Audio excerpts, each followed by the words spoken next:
Hop, hop, hop, hop. H-I, hi, H-E-L-L-O, hello, hi, hello mga langga, this is Sir Fred, and welcome to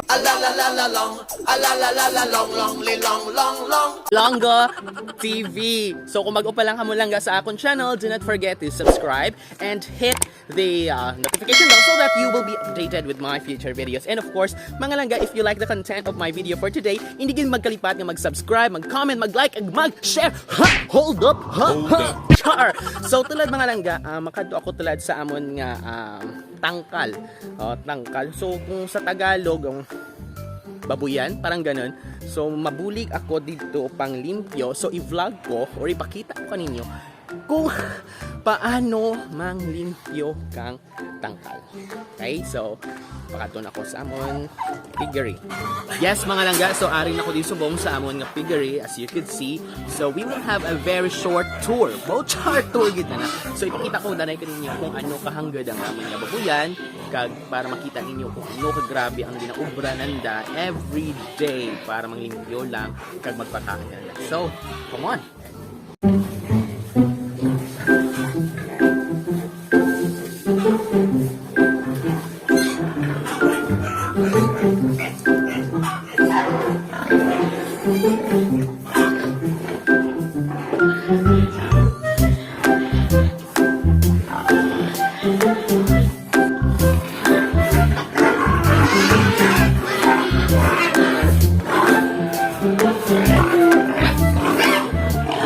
So that was our tour mga langga. So tulad ipakita ko rin man kaninyo kung paano manglimpyo, paano magparigos, kag paano magpakaon ka nanda. So are you excited?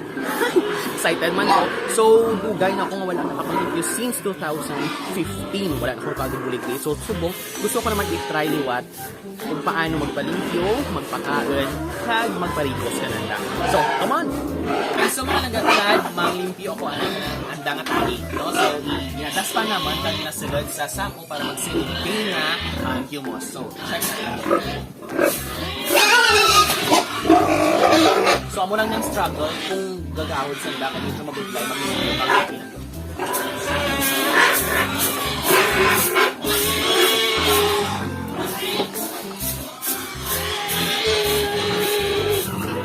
So ara inadastan sa kag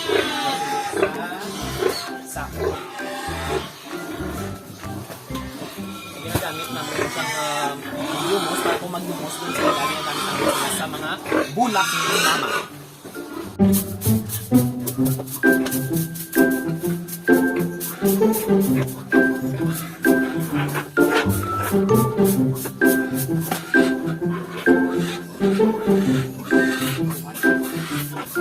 Okay, so tapos din natin ang dito nga pen. So diri naman kita mang improve.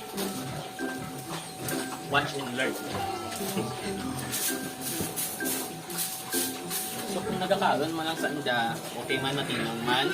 So kamo lang tong struggle mo kung medyo nakulang sa anda, may kabadlayan ka mga panglimpyo. So ang obra ng mga digya is multitasking. May nagpapanglimpyo, may nagpapakaron, may nagpapaligos.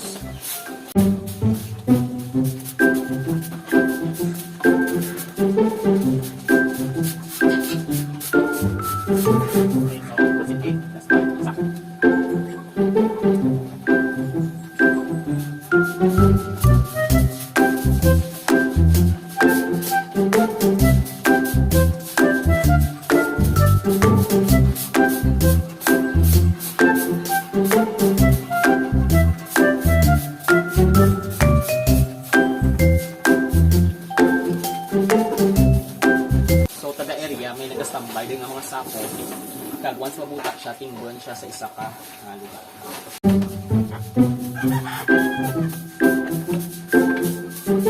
So, gamay pa lang ubra kung pa'y grabe ito ba ko.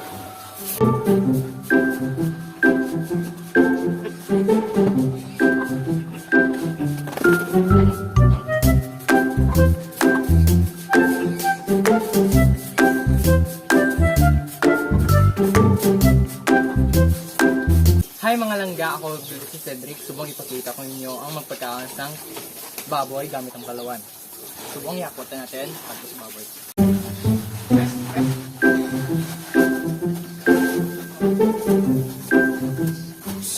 gagamit kami mga langga kang Palawan, amura ang magasirbi na nga daw fiber.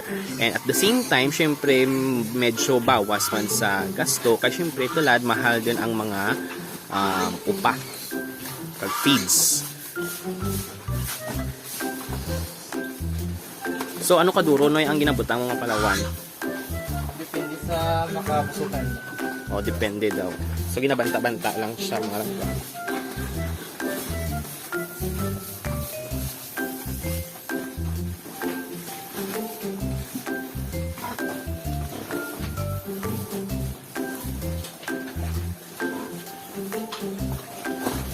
So, amo dyan ang struggle kung akong libayon o ang ginaubran na every day. So, since modular kumansanda, nagabulig-bulig sa papa, panglimpyo, pakain, kang mga baboy.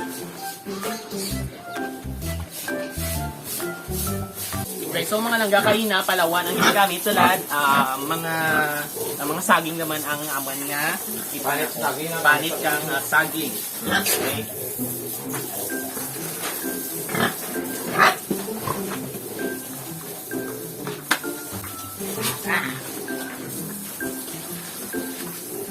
Din bagit.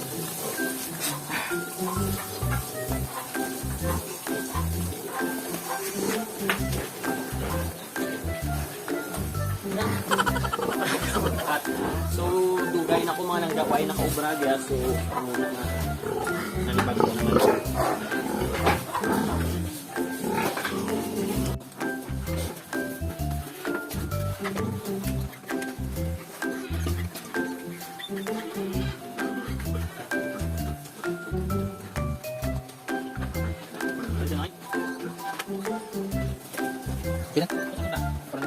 Okay lang. Okay lang. Wala sa Ay mga langga, so tapos dun kami ka panglimpyo, kang iba nga pens, speed pens, nakapakaon naman kami, no? Tulad, makita ko naman kaninyo kung paano mag panglimpyo. Okay? So of course, pinanglan natin sa tubig.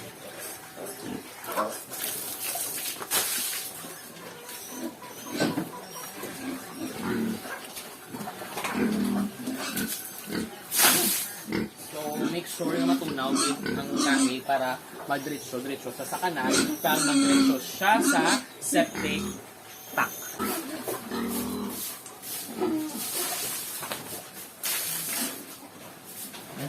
Silito? Silito, siliki? Siligan dan? Siligan. Okay. So, masulad ako. Ang baboy, masulad sa balay ng baboy. Ginagawa mo.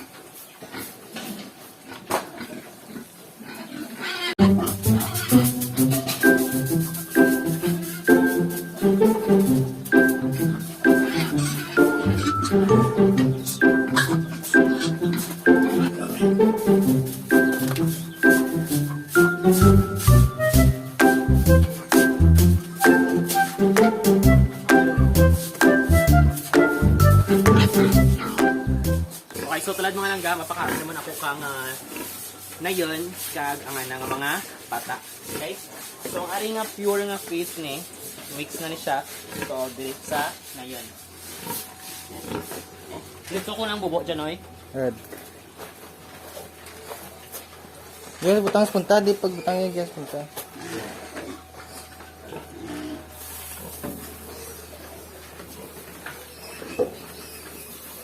Tama din. Tapos ang area, ano tawag ka dyan? Pellets. Pellets. Tawag naman sa mga ide.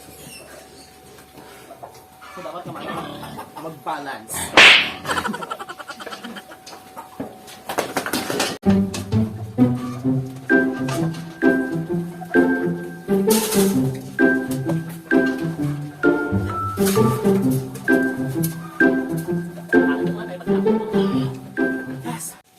Okay, so mga langga, nakataon ako ng nakang feeds kag pellets, talad pay na natin sa nakang tubig. Sa ano ba lang ang magkain, kaway ka tubig, no?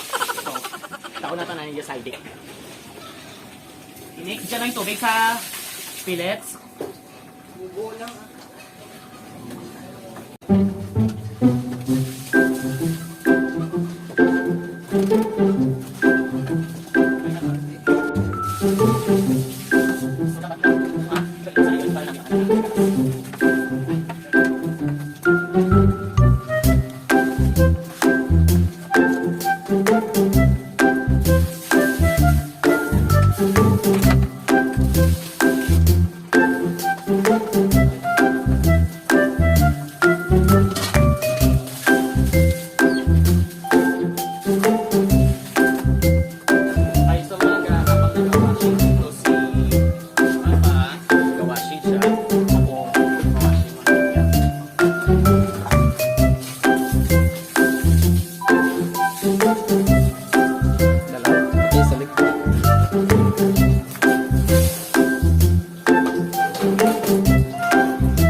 So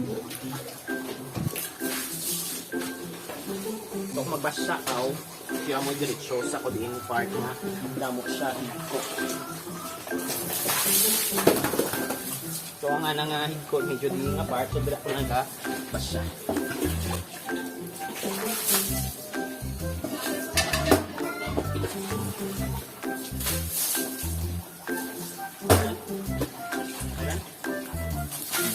So pag ito sa iling, pati na yung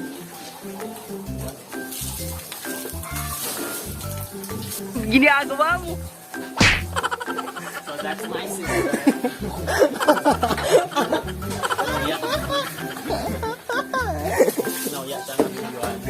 Okay, so papaanong mahambal mo sa atin nga negosyo nga dya?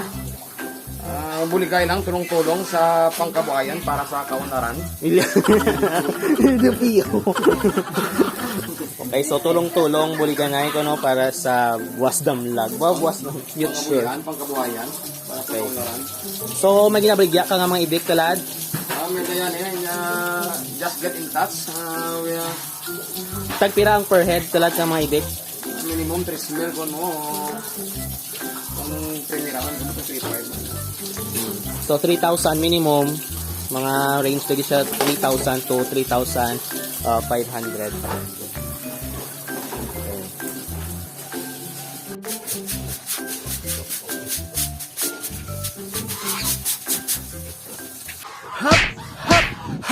Hup! Yes, I'm back mga langga. So this ends my video vlog for today. Ang pagpanglimpyo, pagpakain, kag pagparigos kang amon nga mga baboy. And by the way, that's a family business. So ang hambal gani ni Papa, tulong-tulong sa pangkabuhayan para sa kaunlaran. So ginagabuligay kami para mapa-eskwela namon ang isa kag isa, ma-improve naman ang amon nga pagpangabuhi. Okay? So I hope nga na-enjoy man ninyo ang akin nga vlog. Kag kung nanamian ka mo, please subscribe. Kay wala man na mga bayad, mga langga. So do not forget also to comment, like, and share. Hold up, this is Sir Fred, and thank you so much for watching. Bye-bye!